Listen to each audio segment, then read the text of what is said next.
Welcome to arts achievers. நாம் இன்றைக்கி பார்க்க போகிற topic second chapter theory 2.3.1 steps in preparation of receipt and payment account.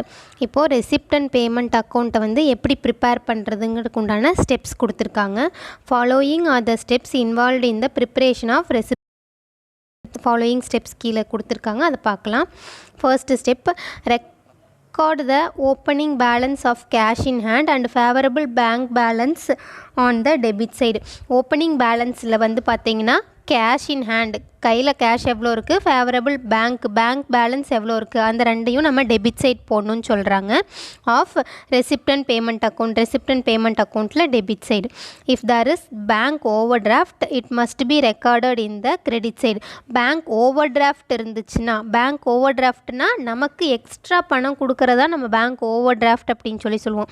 நம்ம 50,000க்கு check pass பண்ணுறோம் அப்படின்னா நம்ம பேங்க்கில் வந்து 40,000 அக்கௌண்ட் தான் இருக்குன்னா பேங்க் நமக்கு என்ன பண்ணுவாங்கன்னா எக்ஸ்ட்ரா 10,000 போட்டு தருவாங்க. எகெயின் நம்ம கிரெடிட் பண்ணும்போது அமௌண்ட் பேங்க்கில் ஆட் பண்ணும்போது அந்த அமௌண்ட்டை வந்து அவங்க இன்ட்ரெஸ்ட்டோட டிடெக்ட் பண்ணிக்குவாங்க. அப்போ அந்த அமௌண்ட்டு கொடுக்குறது தான் என்னென்னா பேங்க் ஓவர் டிராஃப்ட்னு சொல்லுவாங்க. அப்போ பேங்க் ஓவர் டிராஃப்ட்டை கிரெடிட் சைட் ரெக்கார்ட் பண்ணிக்கணும்னு சொல்கிறாங்க. Next, actual cash receipt during the year are recorded on the debit side and actual cash payment are during the year recorded on the credit side. actual cash receipt அந்த இயரோட particular இயரோட cash receipt இருந்துச்சுன்னா அதை வந்து debit side add பண்ணணுங்கிறாங்க. Actual cash payment ஏதாச்சும் ஆயிருந்துச்சுன்னா அதை வந்து கிரெடிட் சைடு என்டர் பண்ணிக்கணும் அப்படின்னு சொல்கிறாங்க. Next third point, while recording cash receipt and payment no distinction need to be made between revenue and capital item. இங்கே வந்து பார்த்திங்கன்னா கேஷ் ரெசிப்ட் பேமெண்ட் வந்து பார்த்திங்கன்னா எந்த ஒரு டிஃப்ரென்ஸுமே இல்லை. ஸோ வந்து ரெவன்யூ அண்ட் கேஷ் ஐட்டம்ஸ் வந்து பார்த்திங்கன்னா அவங்க கொடுத்துருக்குற மாதிரி என்டர் பண்ணுங்கிறாங்க. Similarly no distinction need to be made whether the amount received or paid related to the current period, previous period and future period. எந்த ஒரு டிஃப்ரென்ஸும் கிடையாது. அமௌண்ட் ரிசீவ் ஆகிறதாகட்டும், பே பண்ணுறதாகட்டும், கரண்ட் இயராக இருந்தாலும் சரி, ப்ரீவியஸ் இயராக இருந்தாலும் சரி, ஃப்யூச்சராக இருந்தாலும் சரி, அதுக்கேற்ற மாதிரி என்ட்ரு பண்ணணும் ரெவன்யூ அண்ட் கேபிட்டல் ஐட்டம்ஸில் அப்படின்னு சொல்கிறாங்க. Next fourth point, if the total of the debit side is more then credit side the balancing figure will appear on the credit side. இப்போது பேலன்ஸ் வந்து பார்த்திங்கன்னா டெபிட் சைடை விட கிரெடிட் சைடு அதிகமாக இருந்துச்சுன்னா அந்த பேலன்சிங் ஃபிகரை எங்கே போடணும்னு சொல்கிறாங்கன்னா கிரெடிட் சைடு போடுவோம். பை பேலன்ஸ் ப்ராடவுன் போட்டு நம்ம பேலன்ஸ் பண்ணுவோம் இல்லையா, அதை தான் சொல்கிறாங்க. கிரெடிட் சைடு போடுவோம். அதுதான் வந்து closing balance. It represent the closing balance. அதை நம்ம என்னவா போடுவோம்னா கேஷ் ஆர் பேங்க் அக்கௌண்ட் அப்படின்னு தான் மென்ஷன் பண்ணுவோம். க்ளோசிங்கிற வேர்ட் மென்ஷன் பண்ண மாட்டோம். Next fifth point, if the total of the credit side is more than debit side, credit side விட debit side வந்து அதிகமாக இருந்துச்சுன்னா அந்த பேலன்சிங் ஃபிகர் வில் அப்பியர் இந்த டெபிட் சைட் போடணும். அதை வந்து நம்ம என்னென்னு ரெப்ரசன்ட் பண்ணுவோம்னா பேங்க் ஓவர் டிராஃப்ட் அப்படின்னு போடுவோம். அப்போது உங்களுக்கு கிரெடிட் சைடு பேலன்ஸ் வந்துச்சுன்னா அந்த கிரெடிட் சைடு போடுறத கேஷ் இல்லைன்னா பேங்க் அப்படின்னு மென்ஷன் பண்ணுவோம் ரிமைனிங் அமௌண்ட்டை. இதே டெபிட் சைடாக இருந்துச்சுன்னா டெபிட் சைடு நம்ம பேங்க் ஓவர் டிராஃப்ட் அப்படிங்கிறது மென்ஷன் பண்ணுவோம். Next topic 2.4, item peculiar to not for profit organization. Difference between revenue and capital items will be helpful while preparing the final accounts of not for profit organization. ஒரு not for profit organizationோட final account prepare பண்ணுறதுக்கு ரெவன்யூவும் capital ஐட்டம்ஸும் அந்த difference தான் வந்து ஹெல்ப்ஃபுல்லாக இருக்குது அப்படின்னு சொல்கிறாங்க. Revenue items will be recorded in income and expenditure account while capital items will be recorded in balance sheet. Revenue items வந்து இன்கம் அண்ட் எக்ஸ்பெண்டிச்சரில் ரெக்கார்ட் பண்ணுவோம். கேபிட்டல் ஐட்டமாக இருந்துச்சுன்னா அதை வந்து பேலன்ஸ் ஷீட்டில் ரெக்கார்ட் பண்ணுவோம் அப்படின்னு சொல்கிறாங்க. Next, item peculiar to not for profit organisation and their accounting treatment in the context is given below. அந்த கண்டென்ட் வந்து கீழே கொடுத்துருக்காங்க. ஓகேங்களா.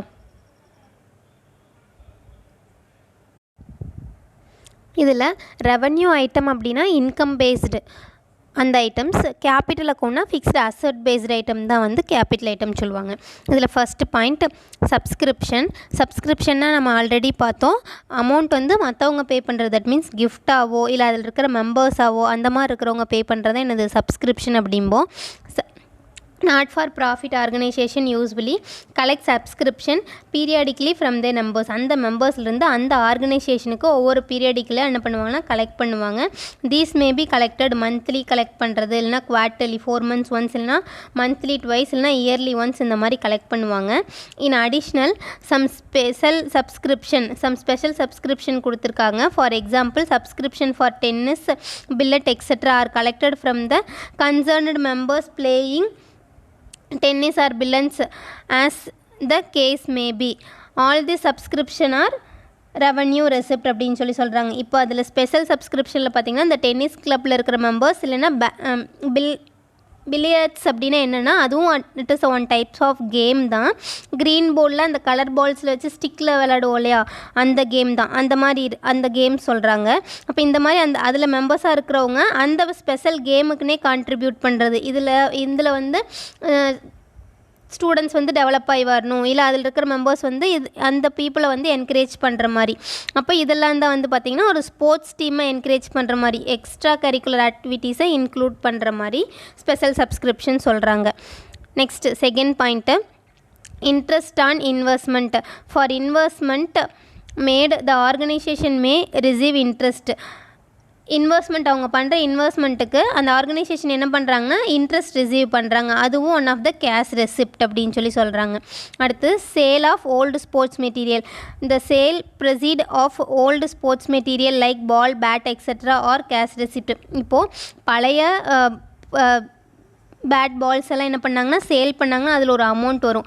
அந்த அமௌண்ட்டையும் நம்ம இதில் எடுத்துக்குவோம்னா கேஷ் ரெசிப்டில் தான் எடுத்துக்குவோம் அப்படின்னு சொல்கிறாங்க.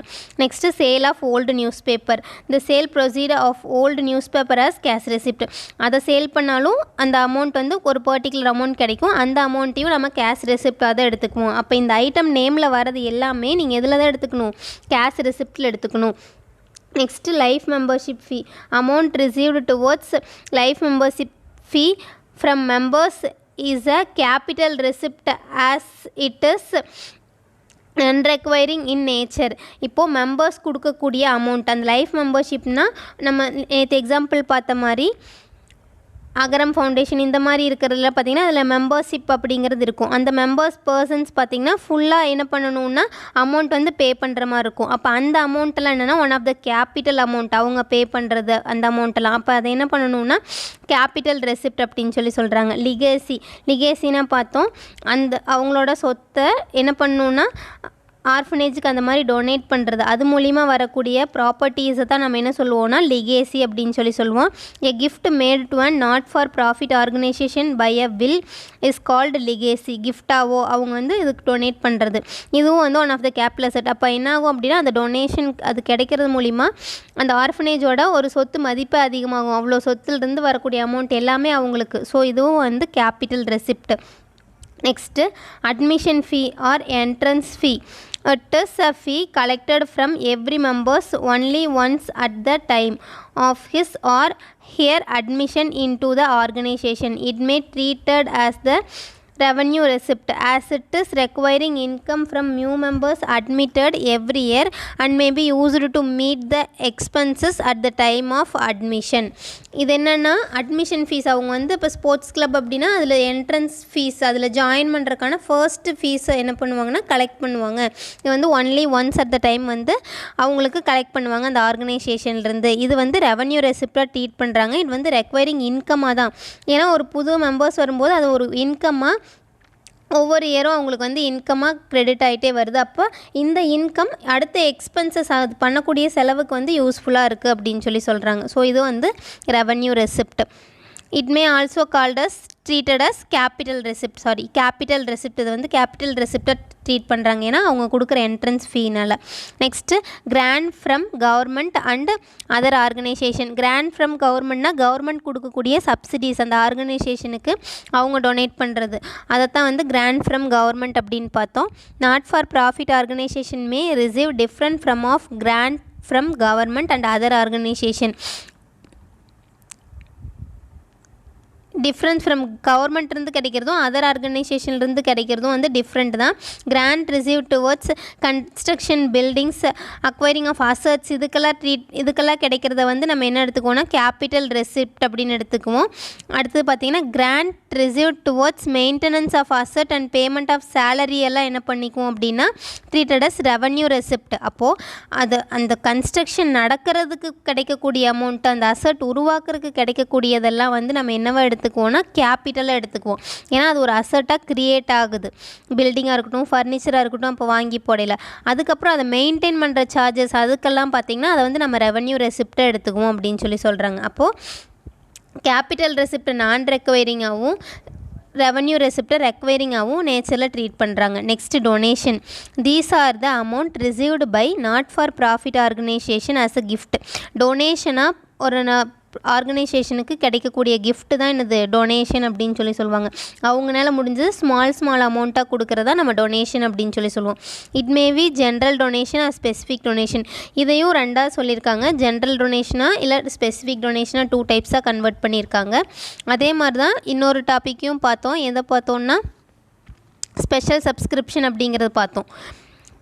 இப்போ டொனேஷனில் ஜென்ரல் டொனேஷன் பார்த்திங்கன்னா if the donation is received without any specific condition, எந்த ஒரு கண்டிஷனுமே இல்லாமல் அவங்க பாட்டுக்கு கொடுக்கறது, அவங்களால முடிஞ்சதை கொடுக்கறதா நம்ம ஜென்ரல் டொனேஷன் அப்படிம்போம். இது வந்து பார்த்திங்கன்னா இட் இஸ் ரெவன்யூ ரெசிப்டில் வந்துடும். ஓகேங்களா. Next special donation. Specific donation அப்படிங்கிறது if the donation is received with a specific condition of particular purpose like donation for sports fund, prize fund, etc. It is known as specific donation. It is a capital receipt. இப்போது இந்த பர்பஸுக்காக தான் நான் கொடுக்குறேன், நீங்கள் இதை வந்து sports material வாங்க வச்சுக்கங்க, இதை வந்து நீங்கள் கன்ஸ்ட்ரக்ஷனுக்கு வச்சுக்கோங்க, இல்லை ப்ரைஸ் டொனேட் பண்ணுறதுக்கு வச்சுக்கோங்க அப்படின்னு பர்டிகுலராக கலெக்ட் பண்ணுற அந்த டொனேஷன் வந்து கேபிட்டல் ரெசிப்டில் வந்துடும் அப்படின்னு சொல்கிறாங்க. அப்போது ஜென்ரலாக சும்மா கலெக்ட் பண்ணுறது வந்து normally collected donation fees general donation. Particular source இந்த பர்பஸ் செய்கிறதுக்காக தான் நான் அந்த அமௌண்ட் வாங்குகிறேன் அப்படின்னு கலெக்ட் பண்ணுறதெல்லாம் வந்து ஸ்பெசிஃபிக் டொனேஷன். இது வந்து கேபிட்டல் ரெசிப்டில் வந்துடும்.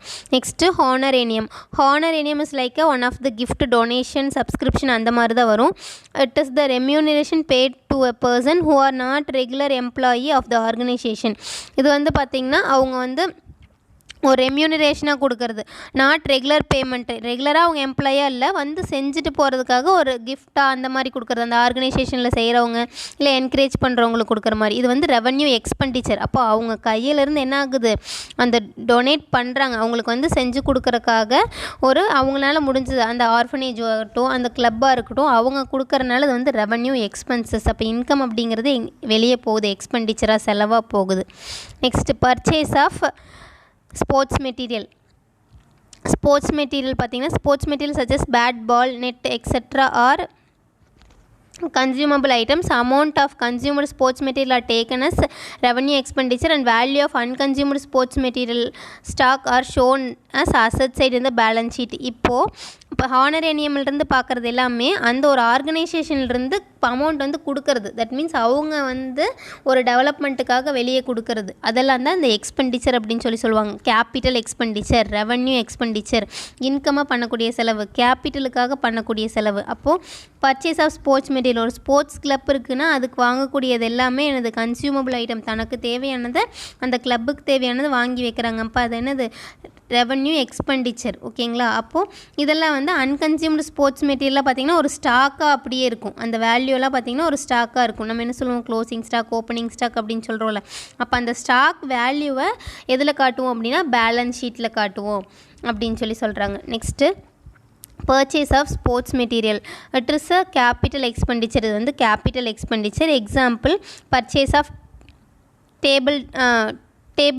டென்னிஸ் டேபிள் பர்ச்சேஸ் பண்ணுறது, and then billiards table purchase பண்ணுறது, இது எல்லாமே பார்த்திங்கன்னா அந்த எக்யூப்மெண்ட் பர்ச்சேஸ் பண்ணி வைக்கிறது. அப்போ அந்த எக்யூப்மெண்ட் அப்படிங்கிறது ஒரு கேபிட்டல். திரும்ப விற்றாலும் சேல் ஆஃப் ஸ்போர்ட்ஸ் மெட்டீரியல் ஒரு இன்கம் கிடைக்குதா, அதனால் இது என்னது கேபிட்டல் எக்ஸ்பெண்டிச்சர். அப்போ போடுற முதலீட்டுக்கு போடக்கூடிய செலவுகள் அப்படின்னு சொல்கிறாங்க. Next 8th point, purchase of book for library. Book purchase, லைப்ரரிக்கு பர்ச்சேஸ் பண்ணுறது. அப்போ லைப்ரரிக்கு பர்ச்சேஸ் பண்ணுறது என்னது, அது ஒன் ஆஃப் த இன்வெஸ்ட்மெண்ட். லைப்ரரினா புக் அப்படிங்கிறது நெசசிட்டி. அப்போ அந்த கேபிட்டல் அமௌண்ட் இருந்தால் மட்டும்தான் இந்த கேபிட்டலாக புக்ஸ் இருந்தால் மட்டும்தான் எல்லோரும் லைப்ரரிக்கு வாங்க. ஸோ இதுவும் one of the capital expenditure.